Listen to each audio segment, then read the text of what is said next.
Okay, so we're checking out another power station in this video. This is from Engypak, another 500 watt portable power station. So in this box you see sort of a diagram of what the power station looks like. And another diagram for the side. Looks like there's some vents. Same with the other side. On the back here are some summarized specifications. So 34,800 milliamp hours capacity, 14.8 volts, and 515 watt hours. So maximum power output of 500 watts. You have two 12 volt 5 amp DC output ports, several USB ports, 5 volt 2.4 amp, 3 of those, a QC 3.0, 1 of those, one type C input output of power delivery, 60 watts, and then you have AC output, of course, 120 volts. So the weight's about 5.2 kilograms, or about 11 pounds. It's fairly small. So here's a quick look at everything that comes in the box. So it looks like the power station is in some sort of a carrying pouch. We'll take a look at this here. It comes with a carrying strap, and you have some hooks here on the side. So if it's like a shoulder strap, basically, if you want to carry it on your shoulder. Got a user's manual. Got a cigarette lighter adapter for charging the power station inside your car. Then you have an AC power supply for charging it inside your house. And this one is a 19 volt 3.78 amp charger. So they're saying about 4 to 5 hours, 0 to empty charging basically inside the house on this AC adapter. Now you can also connect this up to solar panels with appropriate adapters for the plug here, and they actually don't have those yet. Don't have anything to show you, but it does have a solar charge controller inside, so it is able to charge off of solar panels if you're wondering about that. So the bag slash case that this is in, it looks pretty nice. It's like a cloth material. It looks fairly decent quality. Let's see here, there's a door here in the front. Yes, looks like you can have access to the front panel here without taking it out of the bag. Looks like the power station is inside a plastic bag. I'll take that out. But it looks like you have your appropriate air cooling vents here on the back and on the side. So it looks like you'll be able to leave the power station inside the carrying bag if you're going to be charging it up and using it. Should have adequate air cooling. Yeah, so the power station is definitely fairly small, and as you can see, I can hold it with just a few fingers. It's about 11 pounds, not super heavy for the capacity of 515 watt hours. So you got your vent here on the side, left and right.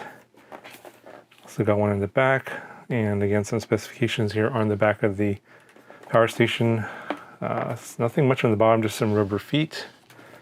The plastic is like a smooth matte finish. It's a slightly like off-white color and gray color, and it's all looks like it's all plastic material, pretty decent quality, smooth but a matte finish.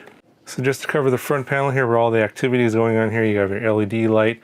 So this is probably like your standard stuff. Turn it on. Yeah, it's like different levels, strobe, etc., and off. Then you got your main information panel here.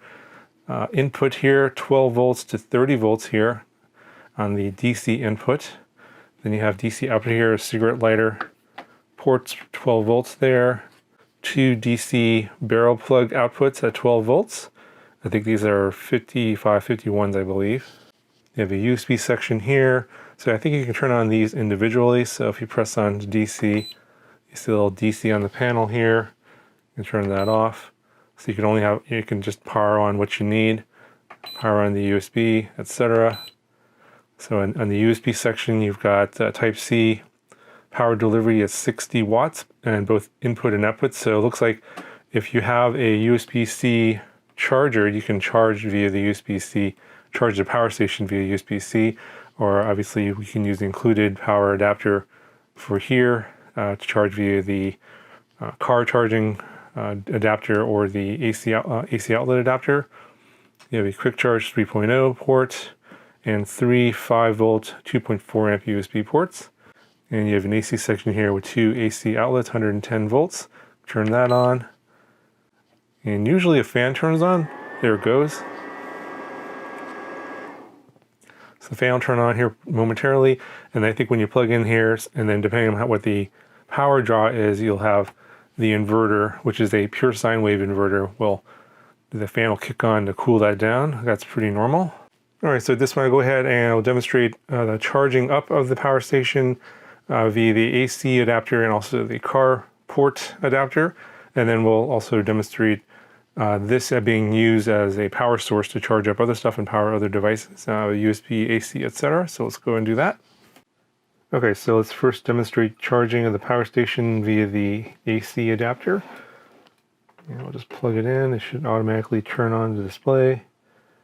And it shows you the current state of charge, 69%. All right, so I'm just going to start plugging a bunch of stuff in here. I'll start off with this is a thin and light laptop.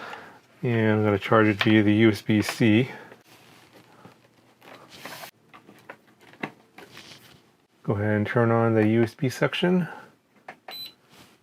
And we can see on the display that it is actually powered on now. And we can see here on the display that the USB Type-C is lit up. It's showing that that's active now. 67% state of charge, and it's drawing about 20 watts to charge up this laptop. The laptop is not powered on. And it's giving us an indication on the display here about 15 hours of battery left in the power station if we're just charging this one device. So we'll plug in more stuff here and we'll see what happens. So I'm going to charge up this Mavic Mini here. And I'm going to use the Quick Charge 3.0 because this is like a fast charging device. Okay, so we can see that the Mavic Mini is charging up now. And now we're drawing about 44 watts just for these two devices.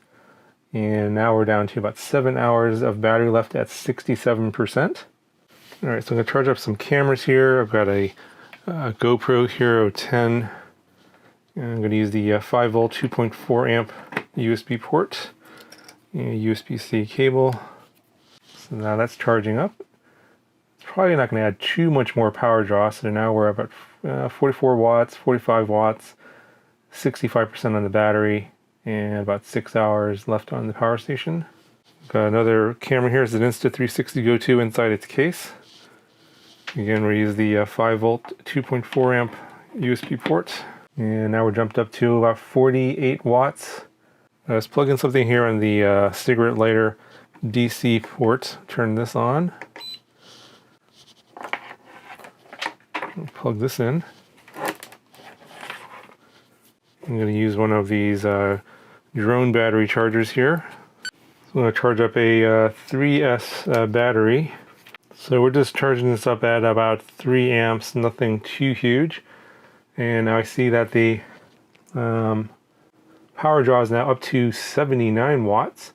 And the power on time, charging up all this stuff here, is about 3 hours left. That's 63%.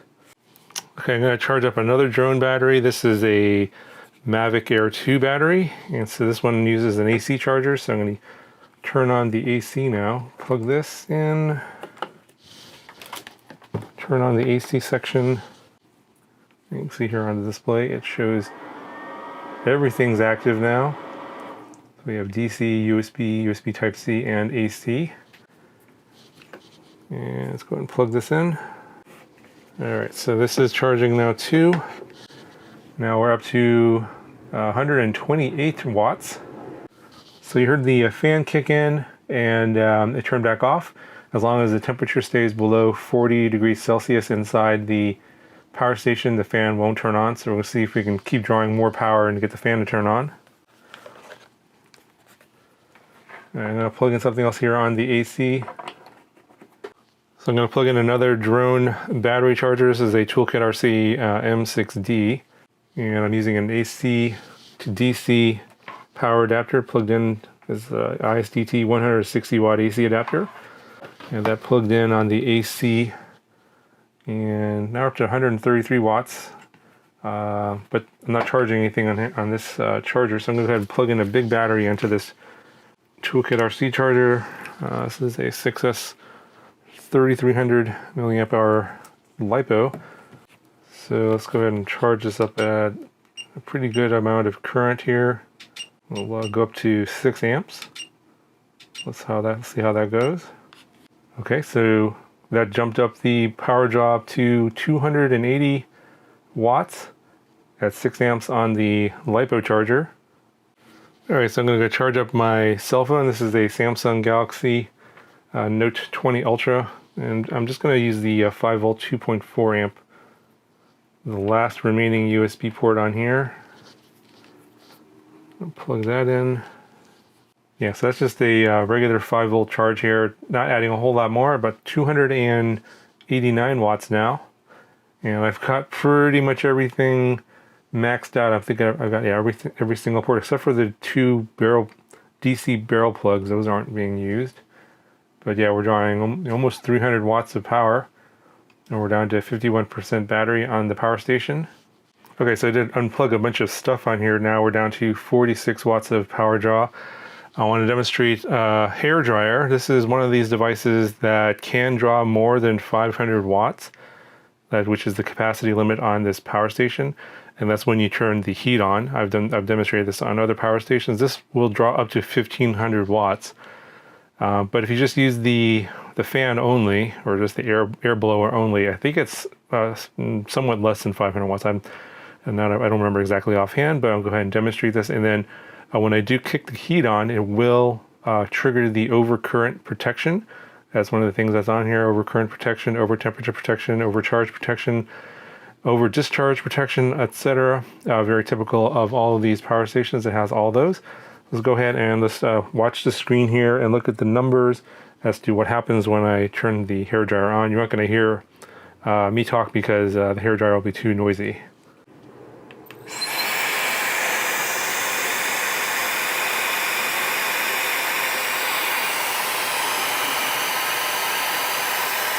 This is level 1 on the blower, 125 watts. Now we're going to level 2, and we're drawing 155 watts.